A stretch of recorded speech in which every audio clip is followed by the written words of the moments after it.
Okay. काय सांगाल पीडित कुटुंबियांची देखील तुम्ही भेट घेतलेली आहे, अधिकाऱ्यांची घेतली.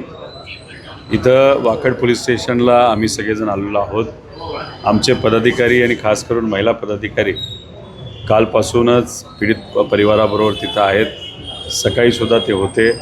आम्हाला सातत्याने ते सांगत होते की काय आत्ताची परिस्थिती आहे त्यांची, आमची, सगळ्यांची, आणि ज्या चिमुकण्यावर तिथं अन्याय झालेला आहे त्यांच्या परिवाराची सुद्धा भूमिका हीच आहे की काही झालं तरी हा जो चुकीच्या प्रवृत्तीचा अन्याय करणारा माणूस आहे त्याला आत लवकरात लवकर टाकलं पाहिजे. ते पोलिसांनी टाकलं आहे आणि तो बाहेरच आला नाही पाहिजे अशी आमच्या सगळ्यांची भूमिका आहे. पोलिसांशी बोलून चर्चा करून काही अडचणी आहेत का, परिवाराशी पण बोलणं झालं, पोलिसांशी पण बोलणं झालं.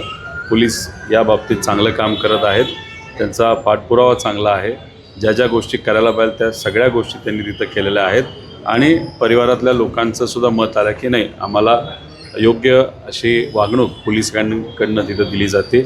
फक्त जो नराधम आहे त्याचा जो मुलगा आहे तो गुंड प्रवृत्तीचा असं आम्हाला कळलेलं आहे. त्यामुळे कुठल्याही परिस्थितीमध्ये मुलींच्या परिवाराला, मुलींना नाही तर कोणालाही तिथं दबाव उद्या आला नाही पाहिजे याची दक्षता पोलिसांनी घ्यावी अशी विनंती त्यांना तिथं केलेली आहे आणि आमचा पाठपुरावा या बाबतीत नक्कीच कुठेतरी अशी सुरू प्रकारची राहील. प्रवृत्ती जी आहे ती वाढत चाललेली. मागं नसरापूर अशाच पद्धतीने जुना माणूस म्हातारा माणूस त्यात समोर असला, आता देखील तशीच परिस्थिती. नाही, ही प्रवृत्ती अतिशय वाईट आहे, चुकीची आहे.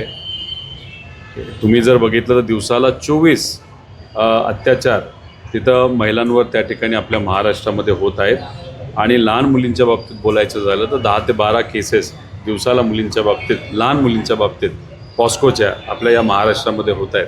विषय एवढाच आहे की पोलिसांनी या बाबतीत कारवाई केली पण सगळ्याच विषयांच्या बाबतीत लगेचच कारवाई केली जाते असं नाही.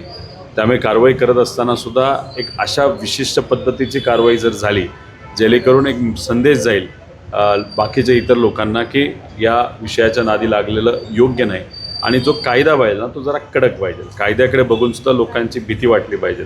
पण कायदा आपल्या या महाराष्ट्रामध्ये जो आहे त्याच्यामध्ये जो बदल व्हायला पाहिजे नाही तर आम्ही जो शक्ती कायदा व्हावा याची जी मागणी करत आहे ते दुर्दैव असं त्याच्या बाबतीत विलंब सरकारकडनं केला जातो, नाही तर दुर्लक्ष केलं जातं.